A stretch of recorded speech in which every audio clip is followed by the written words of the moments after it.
सोचा है कि मार्वल ने एक ऐसा सुपर हीरो इंट्रोड्यूस किया जो बाकी सब हीरो से बिल्कुल अलग था। एक ऐसा कैरेक्टर जिसके पास सिर्फ सुपर पावर्स ही नहीं थी बल्कि उसका सबसे बड़ा एनिमी उसका खुद का दिमाग था। मार्वल ने उसके ऊपर एक पूरी डिज्नी प्लस सीरीज बनाई और ऑडियंस को उसके मल्टीपल पर्सनालिटीज से इंट्रोड्यूस करवाया। सीजन के एंड में एक ऐसा क्लिफ हैंगर दिया जिसे देखकर हर फैन को लगा कि अब असली कहानी शुरू होगी और उसके बाद उस कैरेक्टर को ऐसे गायब कर दिया गया जैसे वो कभी एमसीयू का हिस्सा ही नहीं था। हाँ, हम बात कर रहे हैं मून नाइट की। आज सिचुएशन बिल्कुल अलग है। एवेंजर्स डूमसडे का ट्रेलर आ चुका है, Spiderman brand new day release हो चुकी है, डेयरडेविल ऑफिशियली एमसीयू के स्ट्रीटेबल वर्ल्ड का फेस बन चुका है और पनिशर वापस आ गया है। किंगपिन न्यूयॉर्क में अपनी पावर और इन्फ्लुएंस और भी बढ़ा चुका है और मार्वल धीरे धीरे अपनी स्ट्रीट लेवल यूनिवर्स को बिल्ड कर रहा है। लेकिन इन सब डेवलपमेंट्स के बीच अगर किसी एक हीरो की कमी सबसे ज्यादा फील होती है तो वो है मून नाइट। ना किसी मूवी में उसका जिक्र हुआ, न किसी सीरीज में उसकी प्रेजेंस दिखाई गई और ना ही मार्वल ने ऑफिशियली उसके नेक्स्ट प्रोजेक्ट का अनाउंसमेंट किया। और इसी वजह से आज एक ही सवाल हर मार्वल फैन के दिमाग में घूम रहा है, आखिर मून नाइट है का? क्या मार्वल स्टूडियोज सच में मून नाइट को भूल चुका है? क्या ऑस्कर आइजैक अब एमसीयू का हिस्सा नहीं रहे? क्या moon night season 2 quietly cancel हो गई या फिर मार्वल उसके लिए कुछ इतना बड़ा प्लान कर रहा है जिसके बारे में अभी तक ऑडियंस को बताया ही नहीं गया? और सबसे इंटरेस्टिंग बात यह है कि इनमें से कुछ चीजें बिल्कुल सच है और कुछ सिर्फ फैंस की अजम्पशंस। इसीलिए इस वीडियो में हम रूमर्स या रैंडम फैन थ्योरीज की बात नहीं करेंगे, हम बात करेंगे सिर्फ फैक्ट्स की, ऑफिशियल स्टेटमेंट्स की, मार्वल एग्जीक्यूटिव के इंटरव्यूज की, ऑस्कर आइजैक के कमेंट्स की, मून नाइट के क्रिएटर्स ने क्या रिवील किया, मार्वल टेलीविजन की नई स्ट्रेटेजी क्या है और एवेंजर्स डूमसडे से लेकर फ्यूचर एमसीयू प्रोजेक्ट्स तक मून नाइट का एक्चुअल फ्यूचर किस डायरेक्शन में जा सकता है। और बिलीव करो, जितनी मिस्ट्री मून नाइट के कैरेक्टर में है उससे कई ज्यादा मिस्ट्री उसके एमसीयू फ्यूचर में छुपी हुई है। लेकिन इस मिस्ट्री का जवाब समझने के लिए हमें वापस चलना होगा उस वक्त जब मून नाइट ने पहली बार एमसीयू में एंट्री मारी थी, क्योंकि उसी दिन मार्वल ने एक बहुत बड़ा प्रॉमिस किया था और शायद प्रॉमिस आज तक पूरा ही नहीं हो पाया। साल था 2022, इन्फिनिटी सागा खत्म हो चुकी थी और मार्वल एक नए एक्सपेरिमेंट के फेज में एंटर कर चुका था। हर कुछ महीनों में एक नया डिज्नी प्लस शो आ रहा था, कभी वंडर विजन रियलिटी तोड़ रही थी तो कभी लोकी मल्टीवर्स का कॉन्सेप्ट इंट्रोड्यूस कर रहा था, कभी falcon and the winter soldier captain America की लेगेसी को आगे बढ़ा रहे थे और कभी हॉकाई हमें न्यूयॉर्क की स्ट्रीट लेवल दुनिया दिखाता था। इसी बीच मार्वल ने एक ऐसा कैरेक्टर इंट्रोड्यूस किया जिसके एवेंजर्स से कोई कनेक्शन नहीं था, जिसका कोई एग्जिस्टिंग एमसीयू हीरो के साथ कोई रिलेशन नहीं था और जिसके अराउंड ना इन्फिनिटी स्टोन्स थे, ना मल्टीवर्स और ना ही कोई एलियन इन्वेजन। मून नाइट एक कंप्लीटली अलग एक्सपीरियंस थी और ये सिर्फ एक सुपर हीरो शो नहीं था, ये एक साइकोलॉजिकल जर्नी थी जहां ऑडियंस भी उतनी ही कंफ्यूज थी जितना उसका मेन कैरेक्टर। स्टीवन ग्रांट को खुद समझ नहीं आ रहा था कि उसके साथ क्या हो रहा है। कभी वो लंदन में एक नॉर्मल गिफ्ट शॉप में एम्प्लॉय होता था और अगली मूवमेंट किसी और कंट्री में आंख खोलता था। धीरे धीरे रिवील हुआ कि उसके अंदर से वे एक नहीं बल्कि मल्टीपल पर्सनालिटीज एग्जिस्ट करती है। मार्क स्पेक्टर, स्टीवन ग्रांट और उनके बीच चलने वाली आइडेंटिटी की लड़ाई ने मून नाइट को एमसीयू के सबसे यूनिक प्रोजेक्ट्स में से एक बना दिया। सबसे बड़ी बात यह थी कि मार्वल ने पहली बार ऑडियंस को एक ऐसा हीरो दिखाया जिसका सबसे बड़ा बैटल किसी विलन के साथ नहीं था बल्कि खुद के अंदर चल रहा था। ऑस्कर आइजैक ने स्टीवन और मार्क दोनों पर्सनालिटीज को इतनी परफेक्शन के साथ प्ले किया कि कई सीन्स में जेन्युइनली लगता था जैसे दो अलग एक्टर्स स्क्रीन पर परफॉर्म कर रहे हो। इसी वजह से मून नाइट को क्रिटिक्स ने भी अप्रिशिएट किया और फैंस ने भी। बहुत लोगों ने इसे मार्वल के बेस्ट डिज्नी प्लस प्रोजेक्ट्स में काउंट करना शुरू कर दिया, लेकिन मार्वल की असली गेम तो अभी शुरू भी नहीं हुई थी। मून नाइट का लास्ट एपिसोड देखकर ऑलमोस्ट हर फैन को लगा कि स्टोरी का एंड हो चुका है। मार्क स्पेक्टर और स्टीवन ग्रांट फाइनली खॉन्शू के कंट्रोल से फ्री हो गए थे और दोनों पर्सनालिटीज को लग रहा था कि उनकी लाइफ नॉर्मल होने वाली है और उनका इजिप्टियन मून गॉड के साथ अग्रीमेंट खत्म हो चुका था। ऑडियंस भी एग्जैक्टली यही बिलीव कर रही थी कि अब कहानी कंप्लीट हो गई है। लेकिन फिर आया वो पोस्ट क्रेडिट सीन जिसने पूरी सीरीज का मीनिंग ही बदल दिया। उस एक सीन में रिवील हुआ कि खॉन्शू ने मार्क और स्टीवन को कभी पूरी तरह फ्री ही नहीं किया था। उसका असली अवतार अभी भी उसके साथ ही काम कर रहा था, जेक लॉकली की फॉर्म में। और जेक सिर्फ एक और पर्सनालिटी नहीं था, वो मार्क से भी ज्यादा डेंजरस था, स्टीवन से बिल्कुल अपोजिट था और खॉन्शू के लिए बिना किसी सवाल के किसी को भी मार सकता था। सबसे शॉकिंग बात यह थी कि मार्क और स्टीवन दोनों को जेक के एग्जिस्टेंस के बारे में खुद कुछ भी नहीं पता था। मतलब एक ही बॉडी के अंदर तीसरी पर्सनालिटी सीक्रेटली अपनी लाइफ जी रही थी और बाकी दोनों उसे कंप्लीटली अनजान थे। बस यही से हर फैन को लगा कि मून नाइट सीजन 2 तो की है। इतना बड़ा क्लिफ हैंगर सिर्फ इसलिए नहीं दिया जा सकता कि उसका कभी कंटिन्यूशन ही ना हो। फैंस को लगा अब अगला सीजन जेक लॉकली पर फोकस करेगा, खॉन्शू का असली प्लान रिवील होगा और मार्क, स्टीवन और जेक के भी साइकोलॉजिकल वॉर और भी डेंजरस लेवल पर पहुंच जाएगी। लेकिन जो हुआ उसने पूरी फैंडम को सरप्राइज कर दिया। महीने गुजरते गए, एक साल निकल गया, फिर 2 साल, फिर 3 साल। मार्वल ने नए हीरोज इंट्रोड्यूस किए, नए शोज अनाउंस किए, मल्टीवर्स सागा को आगे बढ़ाया, डेयरडेविल को वापस ले आए, स्पाइडरमैन के फ्यूचर की डायरेक्शन सेट कर दी, स्पाइडरमैन ब्रांड न्यू डे से और और एवेंजर्स डूम्सडे की ग्राउंड वर्क अभी शुरू हो गई है, लेकिन मून नाइट जैसे कहीं एग्जिस्ट नहीं करता था, ना किसी मूवी में कैमियो, ना किसी सीरीज में रेफरेंस और ना ही सीजन 2 को लेकर कोई ऑफिशियल अनाउंसमेंट की। इसी साइलेंस ने फैंस को सबसे ज्यादा फ्रस्ट्रेट किया और सोशल मीडिया पर एक ही क्वेश्चन बार बार पूछे जाने लगा कि मार्वल ने अगर मून नाइट को इंट्रोड्यूस किया था और उसके फ्यूचर का इतना बड़ा सेटअप भी दिया था तो फिर उस कैरेक्टर को यूज ही क्यों नहीं किया। कई लोगों को लगा मार्वल ने अपने सबसे यूनिक हीरोज में से एक को वेस्ट कर दिया, लेकिन क्या सच में ऐसा हुआ था या फिर जो हमें दिख रहा था उसके पीछे मार्वल की एक बहुत बड़ी स्ट्रेटेजी काम कर रही थी। और इसी क्वेश्चन का आंसर पूरी स्टोरी का सबसे इंटरेस्टिंग हिस्सा है, क्योंकि मून नाइट के गायब होने की वजह सिर्फ उस कैरेक्टर से नहीं जुड़ी थी बल्कि मार्वल स्टूडियोज के अंदर हुए एक बड़े चेंज से जुड़ी थी जिसने डिज्नी प्लस शोज का फ्यूचर ही बदल दिया था। जब मून नाइट का फर्स्ट सीजन खत्म हुआ था तब ऑलमोस्ट हर फैन को लग रहा था कि सीजन 2 की अनाउंसमेंट बस कुछ ही महीनों की बात है। पोस्ट क्रेडिट सीन ने जेक लॉकली का इंट्रोडक्शन दे दिया था, खॉन्शू का गेम अभी खत्म नहीं हुआ था और स्टोरी क्लियरली आगे बढ़ने के लिए रेडी थी, लेकिन महीने सालों में बदल गए और मार्वल की तरफ से एक भी ऑफिशियल अपडेट नहीं आया। इसी साइलेंस की वजह से फैंस ने यह मानना शुरू कर दिया कि शायद मार्वल ने मून नाइट को भूल ही दिया है, लेकिन असली कहानी कुछ और ही थी। मून नाइट के रिलीज के बाद मार्वल स्टूडियोज के अंदर बहुत बड़ा चेंज हुआ। फेज 4 के बाद मार्वल को यह रियलाइज हुआ कि वो एक साल बहुत ज्यादा डिज्नी प्लस शोज और मूवीज बना रहे थे।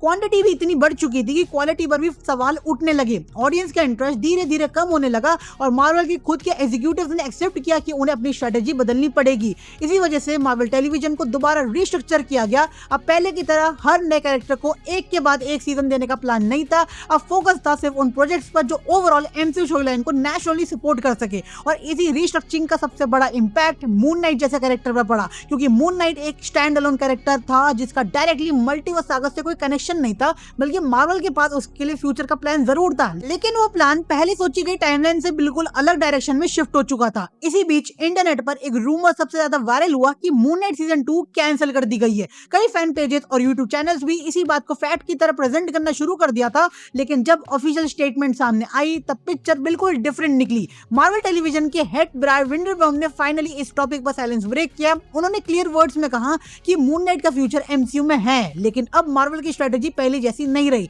उन्होंने एक्सप्लेन किया कि फेज 4 के टाइम डिज्नी प्लस शोज का पर्पस नए हीरोज इंट्रोड्यूस करना था, लेकिन अब मार्वल उन हीरोज को अलग अलग मल्टीपल सीजन देने की बजाय उन्हें मूवीज और दूसरे क्रॉसओवर प्रोजेक्ट्स में यूज करना चाहता है। मतलब सिंपल लैंग्वेज में समझो, मून नाइट का कैरेक्टर खत्म नहीं हुआ है, मार्वल ने उसे रिटायर नहीं किया, लेकिन इसका यह भी मतलब नहीं है कि सीजन 2 अभी डेवलपमेंट में नहीं चल रही। और ब्रैड विंडरबॉम के स्टेटमेंट के बाद ये और क्लियर हो गया कि मून नाइट का नेक्स्ट अपीयरेंस किसी सीरीज के सेकंड सीजन के थ्रू नहीं बल्कि किसी और एमसीयू प्रोजेक्ट के थ्रू भी हो सकता है। ये स्टेटमेंट सुनने के बाद फैंस का रिएक्शन दो पार्ट्स में डिवाइड भी हो गया। कुछ लोग खुश थे कि कैरेक्टर का फ्यूचर सिक्योर है, लेकिन बहुत से फैंस डिसअपॉइंटेड भी हुए क्योंकि उन्हें लगा था जेक लोकली की स्टोरी से एक डेडिकेटेड सीजन 2 में ही प्रॉपर्ली एक्सप्लोर की जा सकती है। और ऑनेस्टली देखा जाए तो ये कंसर्न बिल्कुल वैलिड भी था। मून नाइट के फ्यूचर को लेकर सिर्फ मार्वल ही नहीं, ऑस्कर आइजैक से भी बार बार सवाल पूछे गए। हर इंटरव्यू में उनसे ऑलमोस्ट एक ही सवाल होता था कि सीजन 2 कब आ रहा है। ऑस्कर आइजैक का आंसर हमेशा काफी इंटरेस्टिंग रहा। उन्होंने कभी भी ये नहीं कहा कि वो एमसीयू छोड़ चुके हैं, उन्होंने कभी ये भी नहीं कहा कि मून नाइट का चैप्टर क्लोज हो गया, बल्कि उनका फोकस हमेशा एक ही बात पर था, अगर वो मून नाइट बनकर वापस आएंगे तो सिर्फ इसलिए क्योंकि स्टोरी उस लेवल की होनी चाहिए जो ऑडियंस डिजर्व करती है। तो किसी सीक्वल बनाने के लिए सीक्वल बनाना उनके हिसाब से सही अप्रोच नहीं है। ये स्टेटमेंट फैंस के लिए होपफुल भी थी और कंफ्यूजिंग भी। होपफुल इसलिए क्योंकि ऑस्कर आइजैक कैरेक्टर को कंटिन्यू करना चाहते थे, लेकिन कंफ्यूजिंग इसलिए क्योंकि उन्होंने कभी किसी अपकमिंग एमसीयू प्रोजेक्ट का नाम नहीं लिया। इसका मतलब यह था कि मार्वल और ऑस्कर आइजैक दोनों फ्यूचर के लिए डोर्स ओपन रखना चाहते थे, लेकिन जब तक परफेक्ट प्रोजेक्ट डिसाइड ना हो तब तक कोई ऑफिशियल स्टेटमेंट नहीं दी जाएगी। इसी बीच मून नाइट के हेड राइटर जेरेमी स्लेटन ने भी एक इंटरेस्टिंग हिंट दिया। उन्होंने बताया कि मून नाइट का फ्यूचर कंप्लीटली मार्वल स्टूडियोज के हाथ में है और उन्हें अभी क्यूरियोसिटी है कि मार्वल कैरेक्टर को किस डायरेक्शन में लेकर जाएगा। इस स्टेटमेंट ने भी एक बात क्लियर कर दी कि क्रिएटर्स ने कैरेक्टर्स को खत्म नहीं माना है, बस नेक्स्ट चैप्टर का डिसीजन मार्वल के रोड मैप पर डिपेंड करता है। मार्वल की साइलेंस जितनी लंबी होती गई, फैंस का फ्रस्ट्रेशन भी उतना ही बढ़ता गया। सोशल मीडिया पर हर नए एमसीयू अनाउंसमेंट के साथ एक कमेंट ऑलमोस्ट फिक्स हो गया था कि मून नाइट का क्या। फैंस का गुस्सा सिर्फ इसलिए नहीं था क्योंकि सीजन 2 अनाउंस नहीं हुआ, उनका असली इशू ये था कि मार्वल ने एक ऐसा कैरेक्टर इंट्रोड्यूस किया था जिसके अंदर अनलिमिटेड स्टोरी टेलिंग पोटेंशियल था। Egyptian mythology, supernatural world, psychological horror, multiple personalities और जेक लॉकली जैसा डेंजरस ट्विस्ट के बाद ऑडियंस नेचुरली एक्सपेक्ट कर रही थी कि मून नाइट एमसीयू के फ्यूचर का मेजर पार्ट बनेगा। लेकिन जब डेयरडेविल वापस आया, पनिशर को स्पॉटलाइट मिली, किंगपिन का रोल और बड़ा हो गया, स्पाइडरमैन का स्ट्रीट लेवल फ्यूचर बिल्ड होने लगा और दूसरे हीरोज के नए प्रोजेक्ट्स मिलने लगे, तब फैंस को और भी स्ट्रांगली फील हुआ कि मून नाइट को अननेसेसरीली साइड में कर दिया गया है। कई फैंस ने भी ये आर्ग्यू किया कि ऑस्कर आइजैक जैसा टैलेंटेड एक्टर एमसीयू के पास पास होने के बाद भी उसका यूज ना करना मार्वल की सबसे बड़ी मिस्ड अपॉर्चुनिटीज में से एक है। और ऑनेस्टली अगर सिर्फ ऑडियंस के एक्साइटमेंट को देखा जाए तो मून नाइट उन कैरेक्टर्स में से था जिसे लोग बहुत जल्दी फिर से स्क्रीन पर देखना चाहते थे। लेकिन यहीं पर स्टोरी एक और अनएक्सपेक्टेड टर्न लेती है, क्योंकि जब सब लोग ये मान चुके थे कि मून नाइट को इग्नोर किया जा रहा है, तब मार्वल क्वाइटली एक ऐसी दुनिया बिल्ड कर रहा था जब मून नाइट की एंट्री पहले से भी ज्यादा नेचुरल लग सकती है। और उस दुनिया का कनेक्शन है डेयरडेविल, स्पाइडरमैन, सुपरनैचुरल हीरोज और एमसीयू के अगले बड़े फेज से। अब तक हमें समझ चुके हैं कि मार्वल ने मून नाइट को अबैंडन नहीं किया है। ऑफिशियली मार्वल टेलीविजन के हेड ब्राइट वेंडरबम कंफर्म कर चुके हैं कि मून नाइट का एमसीयू में फ्यूचर है, लेकिन वो फ्यूचर सीजन 2 के थ्रू नहीं आएगा। बस यही से सबसे बड़ा क्वेश्चन शुरू होता है, अगर सीजन 2 नहीं आ रही तो फिर मून नाइट वापस आएगा कहां? अगर आज के एमसीयू को ध्यान से देखो तो एक बहुत इंटरेस्टिंग पैटर्न सामने नजर आता है। पिछले कुछ सालों में मार्वल ने धीरे धीरे अपनी स्ट्रीट लेवल दुनिया को दोबारा बिल्ड करना शुरू कर दिया है। डेयरडेविल ऑफिशियली वापस आ चुका है, पनिशर भी रिटर्न कर चुका है, किंगपिन न्यूयॉर्क के क्राइम वर्ल्ड का सबसे बड़ा नाम बन गया है और स्पाइडरमैन की लेटेस्ट जर्नी भी उसे और ज्यादा ग्राउंडेड डायरेक्शन में ले जा रही है। मतलब न्यूयॉर्क फिर से सुपर हीरोज और क्रिमिनल्स के बीच एक बैटलफील्ड बन रहा है। अब नेशनली फैंस ये सोचेंगे क्या मून नाइट भी इसी वर्ल्ड का पार्ट बन सकता है? आंसर है हो सकता है, लेकिन अभी तक ऑफिशियली कंफर्म नहीं हुआ है। बट एक बहुत स्ट्रॉन्ग रूमर्स और एक सजेशंस निकल के आ रहे हैं कि डेयरडेविल सीजन 3 में मून नाइट की एंट्री हो सकती है। भाई ये सिर्फ स्ट्रॉन्ग रूमर्स और स्पेकुलेशंस है, कोई असली इंफॉर्मेशन नहीं है। लेकिन कॉमिक्स में मून नाइट को अक्सर न्यूयॉर्क के स्ट्रीट्स में काम करते हुए दिखाया गया है। वो एवेंजर्स जैसा फुल टाइम कॉस्मिक हीरो तो कभी नहीं बन पाया, लेकिन उसकी स्टोरी ज्यादा ग्राउंडेड क्राइम्स, कल्ट्स, असैसिन और सुपरनैचुरल थ्रेट्स के अराउंड घूमती है। इसी वजह से फैंस को लगता है कि डेयरडेविल, पनिशर और स्पाइडरमैन के साथ उसका इंटरेक्शन काफी नेचुरल फील होगा। लेकिन एक बहुत इंपॉर्टेंट डिफरेंस भी है, डेयरडेविल और पनिशर सिर्फ क्रिमिनल से फाइट करता है, लेकिन मून नाइट कभी कभी क्रिमिनल से भी फाइट करता है। लेकिन उसके असली एनिमीज बहुत बार सुपरनैचुरल्स होते हैं। Egyptian gods, Asian cults, cursed artifacts और मिस्टिकल फोर्सेस उसकी स्टोरीज का मेजर पार्ट रहे हैं। इसलिए मार्वल अगर उसे सिर्फ स्ट्रीट लेवल हीरो बनाते तो कैरेक्टर की ओरिजिनल आइडेंटिटी का एक बड़ा हिस्सा मिसिंग हो जाएगा। और यही वजह है कि मार्वल को मून नाइट के लिए एक ऐसी जगह ढूंढनी होगी जहां उसका साइकोलॉजिकल और सुपरनैचुरल साइड भी इक्वली इंपॉर्टेंट रहे। और इसी पॉइंट पर एक नाम बार बार सामने आता है, मिडनाइट सन्स। पिछले कुछ सालों से अगर किसी एमसीयू प्रोजेक्ट का नाम मून नाइट के साथ सबसे ज्यादा जोड़ा गया है तो वो है मिडनाइट सन्स। कॉमिक्स पढ़ने वाले फैंस इस टीम को काफी अच्छे से जानते हैं।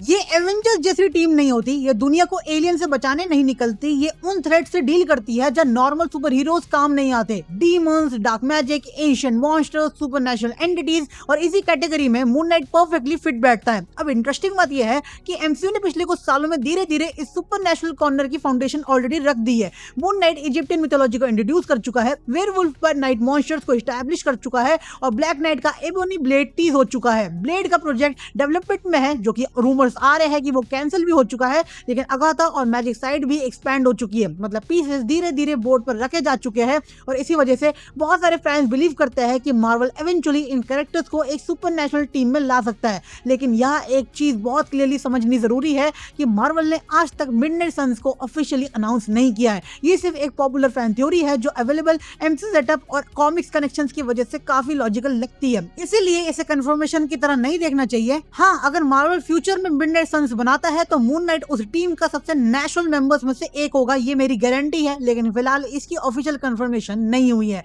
अब आते हैं उस क्वेश्चन पर जो आज हर मार्वल फैन पूछ रहा है, क्या मून नाइट एवेंजर्स डूम्सडे में दिख सकता है? सच कहूं तो पॉसिबिलिटी को कंप्लीटली रिजेक्ट भी नहीं किया जा सकता और कंफर्म भी नहीं किया जा सकता। मार्वल की तरफ से एवेंजर्स डूम्सडे की कंप्लीट कास्ट ऑफिशियली रिवील नहीं हुई है और केविन फाइगी पहले भी सरप्राइज अपीयरेंसेस को सीक्रेट रख चुके हैं। इसी वजह से फैंस नेचुरली स्पेकुलेट करते हैं कि मून नाइट जैसे missing heroes future Avengers events में सरप्राइज एंट्री कर सकते हैं। लेकिन फिलहाल मून नाइट का नाम ऑफिशियली कास्ट लिस्ट का हिस्सा नहीं है। इसी तरह स्पाइडरमैन ब्रांड न्यू डे के बाद भी कई फैंस एक्सपेक्ट कर रहे हैं कि स्पाइडरमैन और मून नाइट कभी न कभी न्यूयॉर्क में मिल सकते हैं। कॉमिक्स में दोनों कैरेक्टर्स की केमिस्ट्री काफी इंटरेस्टिंग रही है और दोनों स्ट्रीट लेवल भी है, दोनों अलग तरीके से जस्टिस डिलीवर करते हैं और दोनों का न्यूयॉर्क से डीप कनेक्शन है। लेकिन अभी तक मार्वल ने स्पाइडरमैन और मून नाइट के किसी क्रॉसओवर को ऑफिशियली टीज नहीं किया। इसलिए कहना कि moon night definitely brand new day के इवेंट्स का पार्ट बनेगा या उसके बाद का, फैक्चुअली गलत होगा। हाँ, फ्यूचर में अगर मार्वल स्ट्रीट लेवल और सुपरनैचुरल वर्ल्ड्स को कनेक्ट करता है तो स्पाइडरमैन, डेयरडेविल और मून नाइट का इंटरेक्शन देखना बिल्कुल इम्पॉसिबल भी नहीं लगता।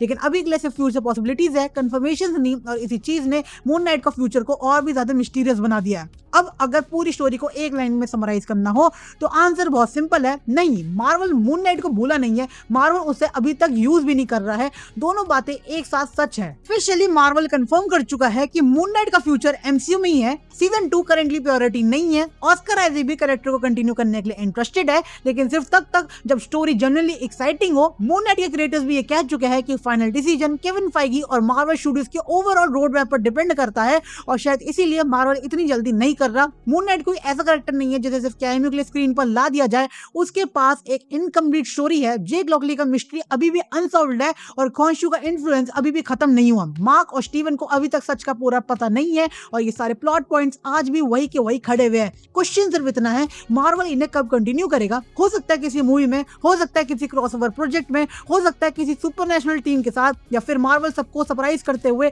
कभी ना कभी फ्यूचर में सीजन 2 जैसा प्रोजेक्ट ही अनाउंस कर दे। लेकिन एक बात ऑलमोस्ट पक्की है, मून नाइट की कहानी खत्म बिल्कुल भी नहीं हुई है, वो सिर्फ रुक गई है। और कभी भी मार्वल की सबसे डेंजरस स्ट्रेटेजी वही होती है जब वो अपने सबसे मिस्टीरियस कैरेक्टर को सबसे लंबा वेट करवाता है। अगर तुम भी मून नाइट को एमसीयू में वापस देखना चाहते हो तो कमेंट्स में जरूर बताना कि तुम उसे सबसे पहले किस प्रोजेक्ट में देखना चाहोगे, Avengers, Spider-Man, Daredevil, Midnight Sons, या किसी कंप्लीटली नए मार्वल प्रोजेक्ट में। और अगर वीडियो पसंद आई हो तो लाइक जरूर करना, चैनल को सब्सक्राइब कर लो, बेल आइकन प्रेस करना बिल्कुल मत भूलना, क्योंकि यहाँ हमसे मार्वल की न्यूज नहीं, उसके पीछे छुपी पूरी स्टोरी को लेकर आते हैं। बाकी मैं मिलता हूँ नेक्स्ट वीडियो में रिव्यू में, तब तक देखते रहिए the one and only TNT watch.